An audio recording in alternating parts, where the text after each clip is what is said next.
Hello, everyone. Let me begin the session 7 discussion.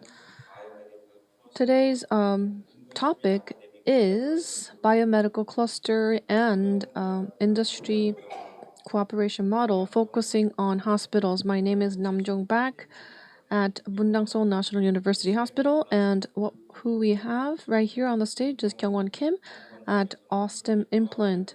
He is leading the education and training department. What was your take on my presentation? Thank you for your informative presentation. I myself is a dentist and I have been working for a university for 23 years and now currently am working at Ostem Implant, a medical manufacturing company. And when I listened to your presentation, what I felt is that I myself do know Seoul National University Bundang Hospital because I do have my friends working there, and there are some faculty or workers that I worked with in collaboration. And my father once got cancer treatment at your hospital. So when I listened to your presentation, the Seoul National University Bundang Hospital's location itself and the research center, about the information about the research center and the HIP Healthcare Innovation Park, among other information that I myself actually saw and listened to the actual cases and the extent and scope of the research I hadn't know. So when I listened to the information, I was really impressed. And when I saw the presentation, I myself went to Houston in the United States about 2 decades ago, and there was a University of Texas, Houston Medical Health Center. When I saw the healthcare's landscape, I myself also had some interest in that field. So I wish that scope could be further extended thanks to Seoul National University's Bundang Hospital. So thank you for your presentation. Thank you.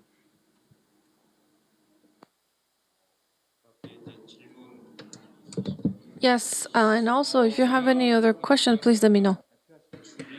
And when I saw your presentation, there was something about big data.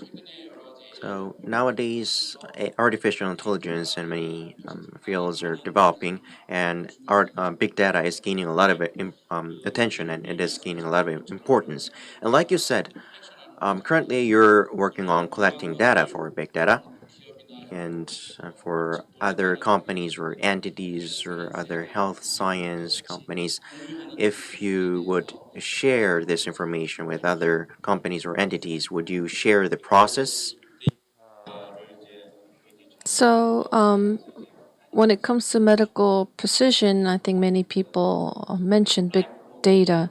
There is lifelog data, and for example, the how many steps you take.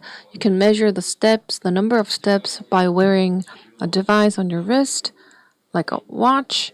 And also, there's medical records in the hospital. That's called EMR, medical electronic medical records. And there's also gene data. And most of the times when it comes to data collection for EMR, electronic medical records, it's a post record. So it's not like there is a separate method for that. You have to seek for a user's consensus before you kept the record. And by doing that, and afterwards, you will analyze the electronic records. And in order for this data to be fed into machine learning or AI, you need data extraction first. And because the data is not structured, you have to refine the data, and then it has to go through a non-identification process, and then based on IRP's committee, you have to go through their approval. And in the case of big data, there's another separate flow that you have to take. And after that, you'll be able to use the data for research. So while listening to your answer, when you take a look at the S company, Samsung's smartwatch. There is health check, and as far as I'm concerned, the Pundang Seoul National Hospital works on EMR, and as far as I know, it is the first hospital to adopt that technology. So thanks to that, you can gain a lot of information, and you can help other fields with that technology and data. And like you said, you're currently working on a collaboration, and when you gain from this, probably when it comes to patent or intellectual property, those issues may occur. And how does it work? Yes, for patent or IP, we jointly hold the right. And also, when it comes to the sharing of the portion and share, depending on the contribution level of each participant, we'll make a decision. So, for patent, we do a joint application, and for the revenue or the ratio sharing, unless there's a separate contract or agreement, revenue sharing will also reflect that ratio sharing of the patient. And for the patent application, registration, and all the costs for those process will be divided according to the ratio, the original ratio as well. Thank you. And here is another question. Um, as you said, you mentioned biobank as well, and I myself, being a dentist, I sometimes deliver some lectures about implant. And about 2 decades ago, usually there was like skeleton bone implantation, but nowadays, recently they implanted Culbus. But about 10 years ago, for dentistry, usually we used chemical materials, or you should extract bone from your jaw. And many patients kind of do not like being like using their own bones and implanting it, but when having to transfer their bone from their own body, so they do have fear for that, and we need additional surgery. And because of that, there is some complicated like diseases, or there may be some side effects. And so nowadays we're using some biotissues, so instead of bones. So when it comes to biobanks, organ tissues, using tissues is really important, and there are some limitations. So, like you said, when it comes to bodies, human bodies, biobank, and its usability and openness, to what extent is possible, do you think? Pundak Seoul National University started the Human Resource Utilization Center since 2013 after getting the consensus from patients so that they can voluntarily donate their bodily tissues or blood, and they provide those humanly objects to for research purposes.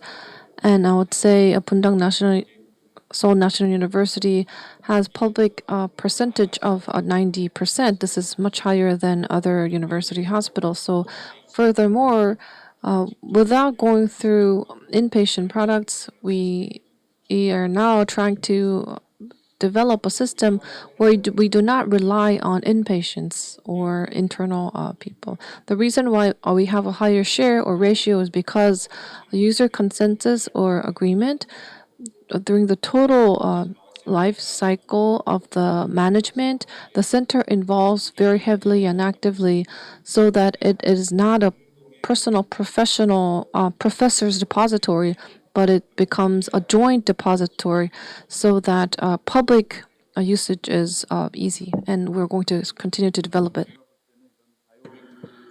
So, from my perspective, I am looking forward to seeing the growth of this biohealth industry, and it is keep advancing. And for additional surgery for patients, I personally use bone transfer often, but tissues or bio transfer, for that part, your field is really important. And as you said, for public good, if we work this, and that would be of a lot of help. So I am looking forward to seeing that to happen.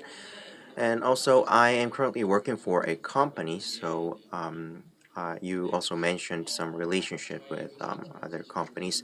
And my company, we do have a lot of researchers, and for researchers, they do know basic science or engineering. However, when it comes to knowledge and patience, um, for biomedical fields, like you said, uh, HIP facility should be used, or you said there are a lot of training programs.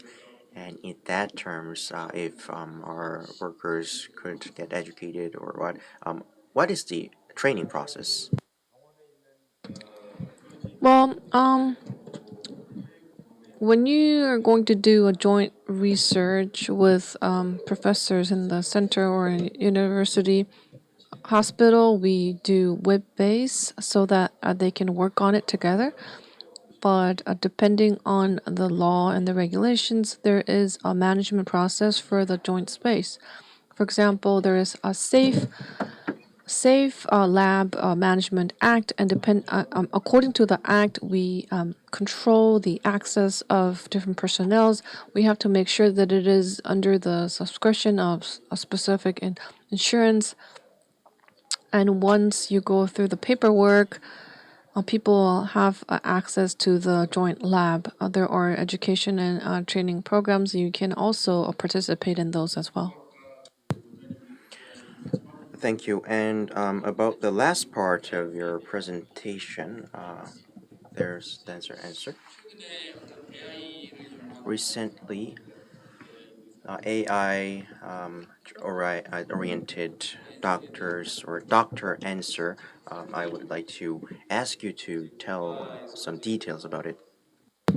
Yes, for it's funding from the it's a program that has a funding from the government, and major large scale university hospitals gather together, and they develop AI, artificial intelligence, per organ. So each hospital will focus on each organ, and then related to such organ, AI programs are developed so that they can be used for diagnosis and treatment. They write up the program, and then once it is completed, then it is open and disclosed, and then medical services via AI is offered to the public, and I have high expectation.